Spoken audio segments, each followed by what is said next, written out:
Welcome to our deep dive on the latest in tech. We're constantly bombarded with headlines, but today we're going to cut through all that noise.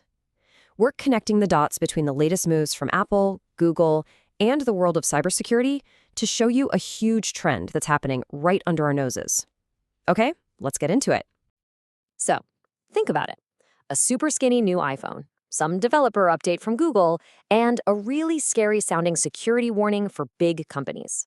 On the surface, what do they have in common? Not a whole lot, right? They feel like totally random, separate stories. But they're not.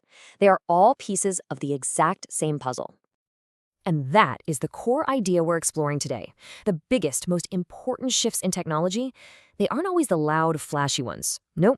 They're the ones happening quietly, integrating so smoothly into our devices that we barely even notice they're there.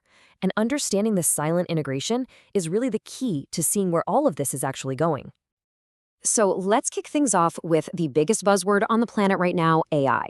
I mean, everybody is in this massive race to own the future of artificial intelligence. But what's fascinating is that they're taking two completely different roads to get there. It's a real split in strategy. You can see this difference so clearly in how they talk about it.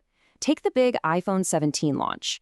Apple, they barely even said the letters AI. Seriously, they focused entirely on what the phone does, the slick features, the experience. Meanwhile, you look at their competitors and they are stamping AI in giant letters on absolutely everything. They want to make sure you know without a doubt that AI is what's powering their new stuff. So what exactly are those competitors shouting about? Well, a key idea is something called agentic AI, and Microsoft is really pushing this hard. The whole idea is to create these little autonomous AI helpers that can automate really complex jobs, like generating content for media companies or streamlining your work. It's a very visible, very direct way of showing off AI muscle.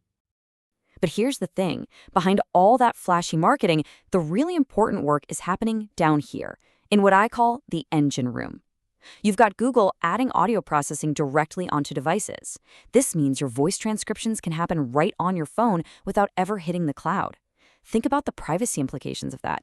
At the same time, companies like OpenAI and the PyTorch Foundation are tuning up the deep foundational tools, making the models that power everything faster and way more efficient. This is the invisible plumbing that makes all the magic happen. And all this incredible software, well, it has to live somewhere, right? Which brings us to hardware. This year, we're seeing companies present to us, the consumers, with a really fundamental choice, a true divide in the philosophy of what a device should be. With its new lineup, Apple is basically asking you, hey, what do you care about more? On one hand, you've got the brand new iPhone Air. This thing is all about being as thin and light as humanly possible. On the other hand, you have the iPhone 17 Pro, which is an absolute beast. It gives up some of that sleekness for a massive battery and a camera that honestly could compete with professional gear. And when you look at the specs, the trade-offs are crystal clear. The Air is unbelievably thin and light, but that comes at a price, your battery life. You'll probably need an accessory if you're a heavy user. The Pro, though, it's a total powerhouse. It's got the largest battery ever put in an iPhone and a frankly ridiculous camera system with 348-megapixel sensors. These are two totally different tools designed for two completely different people. Just to put that into perspective for a second, 145 grams. That is astonishingly light. You can feel it. It's a perfect example of that push toward technology that almost disappears in your hand, where the feeling of minimalism is more important than just raw brute force power.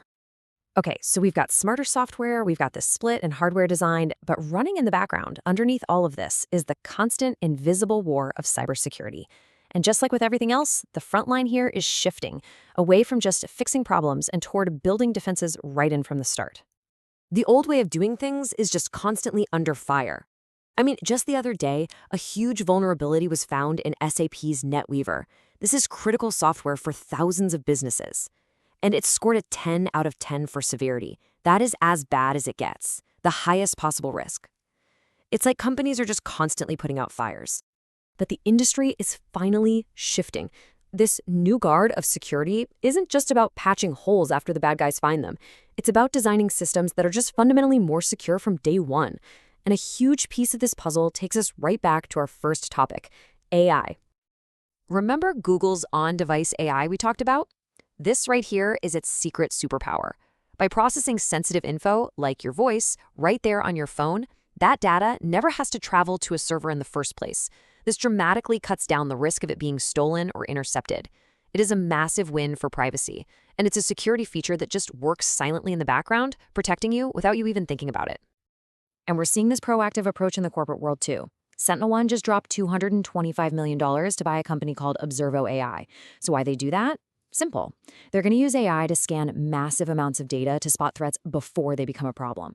It's all about predicting the attack, not just cleaning up the mess afterward. Okay, so we've looked at AI going undercover, this big hardware divide, and the new front line in security. Now let's pull all those threads together and see how this actually shapes the tech you use every single day. It's really like a chain reaction. First, you have this big push to move powerful AI off the cloud and directly onto your device for privacy and speed. Second, that forces a big hardware decision. A powerful AI chip needs juice, creating that choice between a powerhouse Pro phone or a sleek minimalist Air model. And third, the end result of that first AI push is a huge silent security upgrade. Your data becomes way more private by default, and you didn't have to lift a finger. So when you finally step back and look at the big picture, you see that these separate news stories, they aren't separate at all. They are threads in a much larger story. The real revolution isn't being announced on stage. It's happening quietly, under the surface, as our technology gets smarter, more personal, and more secure, all by becoming more invisible. And that kind of leaves us with one final big thought to chew on. As all this powerful technology just melts into the background of our lives, maybe the whole focus starts to shift. Maybe we're past the point of just counting megapixels and gigahertz. Maybe the real question we need to start asking ourselves now is about the experience. How do we want our powerful, invisible technology to actually feel in our hands and, more importantly, in our lives?